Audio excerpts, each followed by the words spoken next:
Hello friends, एक बार फिर से आपका स्वागत है। और आज हम लोग आगे जानेंगे, जीव जगत के बारे में जान रहे थे हम लोग और जैविक वर्गीकरण की चर्चा कर रहे थे। जैविक वर्गीकरण की चर्चा के चक्कर में हमने जाना था कि कैरोलस लिनियस पहली बार हमने देखा था सिर्फ 2 ही जगत बनाए हुए थे। कितने जगत बनाए थे? सिर्फ 2 जगत बनाए थे। एक आपका पादप जगत था, तो दूसरा क्या था हमारा? एनिमिलिया अर्थात की जीव जगत। 2 पार्ट में बांटा था। लेकिन इसके बाद हमने जाना था कि इसके बाद आरएच टेकर ने क्या किया था? आरएच टेकर ने इसी 2 भाग को और ज्यादा विकसित फॉर्म देकर इन्होंने 5 भागों में बांट दिया था। एक तो मोनेरा था, दूसरा आपका क्या था? प्रोटिस्टा था, तीसरा क्या था हमारा? फंजाई था, चौथा क्या था आपका? एनिमिलिया था,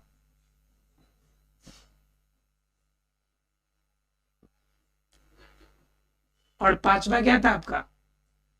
प्लांटी था। यह हमने 5 भाग के रूप में देखे थे, जिसमें हमने मोनेरा का चर्चा कर लिया था और प्रोटिस्टा का चर्चा कर लिया था। इस दोनों के अंदर हमने देखा था कि सिर्फ एक कोशिकीय जीवित होते हैं, एक कोशिका वाले जीव इनमें शामिल होते हैं, और कुछ में कोशिका भित्ति पाई जाती है, कुछ में नहीं पाई जाती है। खास तौर से हमने देखा था कि इसको में जो जीव होंगे वो प्रोकैरियोटिक अवस्था में होते हैं, प्रोकैरियोटिक होते थे। और आपका क्या था यहाँ पे? जो एक कोशिकीय प्रोटिस्टा वाले थे, इसमें आपका यूकैरियोटिक था। इनमें हमने डिटेल में पिछले क्लास में जान लिए थे हम लोग। इसके बारे में अगर नहीं देखे तो आप पिछला क्लास देख सकते हैं फ्रेंड्स। अब हम लोग जानेंगे आज फंजाई के बारे में, यानी कि 3rd पार्ट के बारे में, कि तीसरे पार्ट में इन्होंने किस प्रकार के जीवों को शामिल रखा था। फंजाई के अंदर दोनों प्रकार के जीव होंगे। कुछ जीव ऐसे होंगे जो सिर्फ एक ही कोशिका वाले होंगे, और कुछ ऐसे भी जीव होंगे जो क्या होंगे? बहुकोशिकीय होंगे,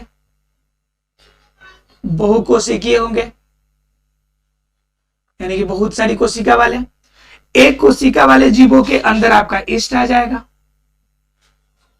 एक क्या आएंगे? ईस्ट आएंगे। और बहुकोशिकीय जीवों के अंदर आपका क्या आ जाएगा? बहुकोशिकीय के अंदर मशरूम आ जाएगा। तो हम कह सकते हैं कि अभी तक हमने सिर्फ एक कोशिकीय रूप में बांटा था, लेकिन अब फंजाई में क्या आ गया कि एक कोशिकीय जीव और बहुकोशिका वाले अर्थात कि बहुकोशिकीय दोनों तरह के जीव इसमें शामिल होंगे। एक कोशिकीय में ईस्ट शामिल होगा और ये आपका बहुकोशिकीय में मशरूम शामिल होंगे। अगर बात की जाए इनके रहने और अपना भोजन प्राप्त करने की, तो यह दोनों रूप में रहते हैं। आपका किस कंडीशन में रह सकते हैं? यह सामान्य रूप में परिजीविता के रूप में, यानी परजीवी के रूप में रह सकते हैं। दूसरा कंडीशन, यह सहजीवी के रूप में भी रह सकते हैं, यानी सहजीविता के द्वारा भी रह सकते हैं। सहजीविता में आप लोग पहले से जानते होंगे कि यह शैवाल के साथ जो कवक है अर्थात कि फंजाई है, यह दोनों मिलकर क्या बनाते हैं जी? लाइकेन बनाते हैं। और लाइकेन क्या है? सहजीविता हो जाता है। तो यह सहजीविता किसके लिए? आपका सहजीविता किसके लिए? ये एक आपका फंजाई के लिए अर्थात कवक के लिए। तो यह सहजीविता के रूप में। दूसरे जीवों पर रहकर अपना भोजन प्राप्त करना, यह परिजीविता के रूप में हो जाएगा। परिजीविता के रूप में। उसके बाद क्या होगा? आपका तीसरा कंडीशन, आपका मृत पोषी के रूप में भी रहते हैं। किस रूप में रहते हैं? मृत पोषी के रूप में भी अपना भोजन का संश्लेषण करते हैं, क्योंकि कुछ कवक ऐसे भी होते हैं जो डिकम्पोजर का काम करते हैं। किसका काम करते हैं? डिकम्पोजर का। डिकम्पोजर का मतलब क्या होता है कि जो चीज सड़े गले है उसको टुकड़े टुकड़े भागों में डिकम्पोज कर देंगे, ताकि वह लास्ट में फिर मिट्टी में मिल जाए और इजिली फिर क्या हो जाए? वह हमारे वायुमंडल के लिए किसी भी रूप में हानि पहुंचाने वाले न रहे। तो ये डिकम्पोजर के रूप में काम करते हैं और वहां से अपना भोजन प्राप्त करते हैं।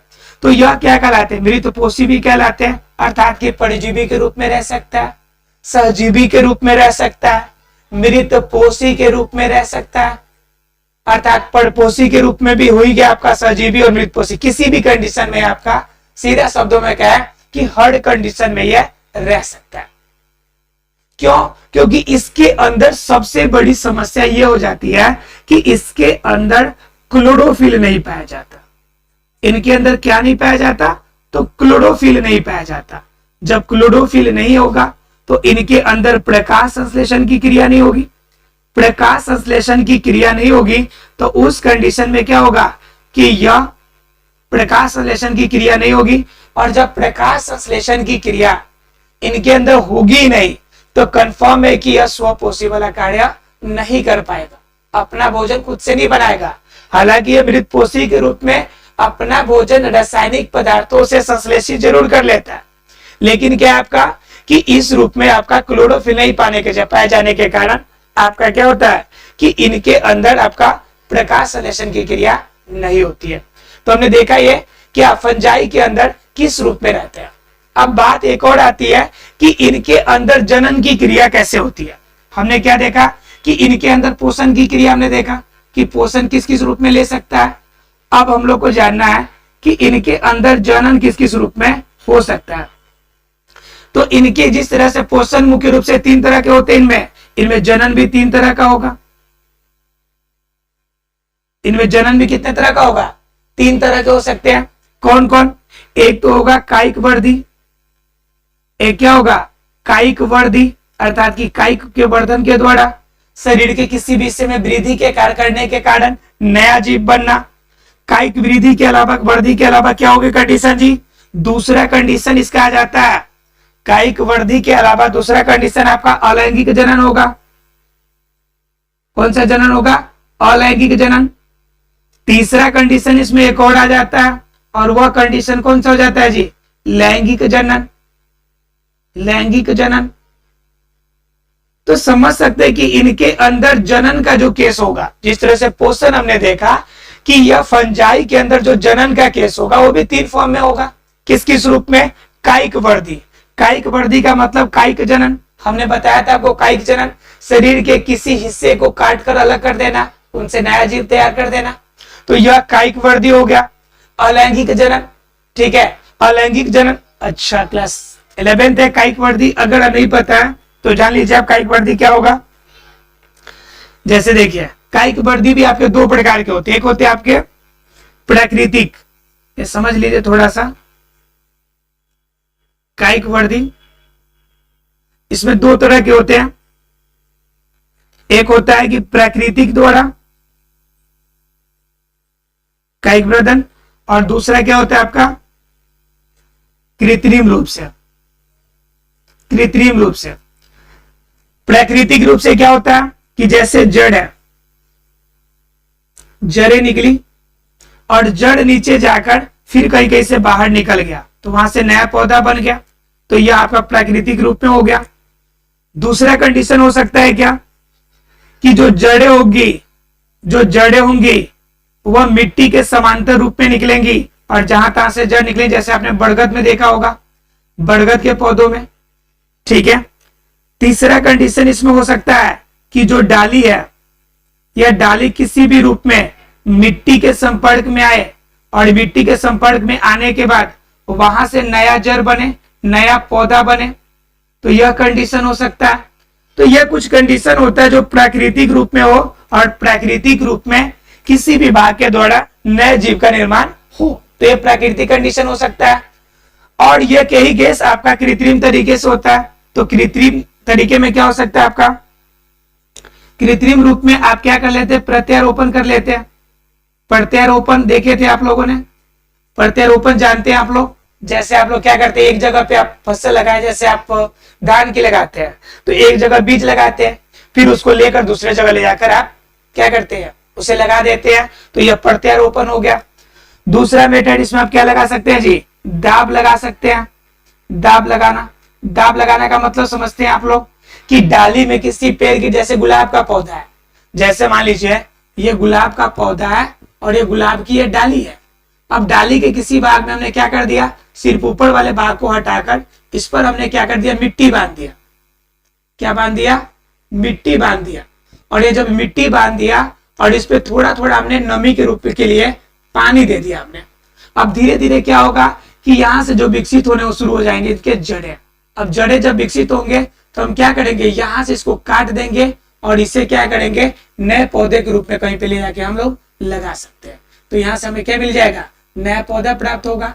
तो ये क्या हो गया हमारा, यह भी एक प्रकार का कायिक प्रवर्धन ही है, लेकिन हम इसे कृत्रिम तरीके से हम खुद से कर रहे हैं, इसलिए कृत्रिम मेथड के अंतर्गत आएगा, अर्थात दाब लगाना। तीसरा कंडीशन हम क्या कर सकते हैं, कलम लगाना। तो कलम लगाना में आपने देखा होगा क्या कि जो आप आम या लीची या किसी भी फल के आप क्या करते हैं, आप फल को आप लेकर कहीं से पौधे खरीद के लाते हैं और उससे लगाते हैं, तो कलम के रूप में तो मिलता है। तो ये हो गया आपके कलम लगाना। तो इस तरह से कायिक वृद्धि होते हैं। तो यह कायिक वृद्धि की क्रिया किसमें होगी, यह फंजाई के अंदर होगी। और अलैंगिक जनन की क्रिया क्या होगी कि इसके अंदर अलैंगिक जनन की क्रिया भी होती है। तो अलैंगिक जनन की क्रिया क्या होती है, जिसमें मेल और फीमेल एक ही में हो, अर्थात कि सामान्य रूप से वैसे जीव जो द्विलिंगी हो, यानी एक ही जीव के अंदर दो लिंग हो, अर्थात कि द्विलिंगी हो। और ये जब दो ही लिंगी जीव होंगे तो इनसे आपका नया जीव जो बनेगा, एक से दो बनेंगे, फिर दो से कितने बन जाएंगे, चार बनेंगे। तो इस प्रकार की जो जनन की क्रिया है इसे हम लोग कहते हैं अलैंगिक जनन की क्रिया। इसमें विखंडन आता है, द्विखंडन होता है, मुकुलन होता है। ठीक है, आपने पढ़ा होगा पिछले क्लास में, 10th में आपने थोड़ा बहुत इसके बारे में पढ़ा होगा। ठीक है, तो ये अलैंगिक जनन की क्रिया होती है। और तीसरा कंडीशन होता है लैंगिक जनन। यह जीव की बात है, सॉरी आपका फंजाई की बात है, पौधे की बात है। तो लैंगिक जनन की क्रिया सामान्य रूप से किस रूप में होती है, इसके पुष्प के माध्यम से जनरली आपकी जो लैंगिक जनन की क्रिया होती है। लेकिन इसके अंदर जो जनन की क्रिया होती है वो मुख्य रूप से 3 स्तर में होती है। कितने स्तर में होती है, 3 स्तर में इनके अंदर जनन की क्रिया होती है। पहला कंडीशन क्या होता है कि इनके अंदर जो युग्मक होंगे, इनके अंदर पहला कंडीशन जो होगा, जो युग्मक होगा, इसको ऊपर ही लिख देते हैं। देखिए इसके अंदर जो लैंगिक जनन की क्रिया होगी, यह लैंगिक जनन की क्रिया आपकी फिर क्या होगी, 3 कंडीशन में होगी। एक तो क्या होगा आपका कि इनके अंदर जो युग्मक होंगे वो प्लाज्मा के फॉर्म में रहेंगे, यह दोनों प्लाज्मा के फॉर्म में रहेंगे। और इनके दोनों प्लाज्मा के फॉर्म में जब आपका युग्मक का संलयन होगा तो इससे हम लोग कहते हैं प्लाज्मोगैमी। क्या कहते हैं इसे जी, दिख रहा है, नीचे लिख देते हैं, इसे कहते हैं हम लोग प्लाज्मोगैमी। ठीक है, एक कंडीशन ये हो गया।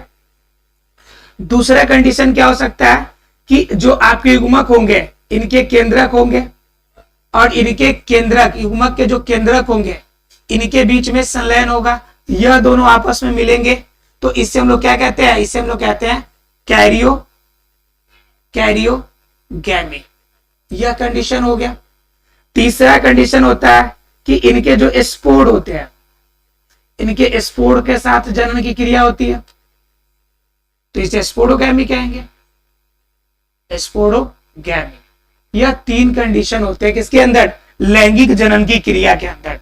यानी कि फंजाई के बारे में आपको समझना है तो सीधे शब्दों में 3 का पर आपका क्या कर लीजिए, टेबल याद कर लीजिए, 3 का पैरा याद कर लीजिए।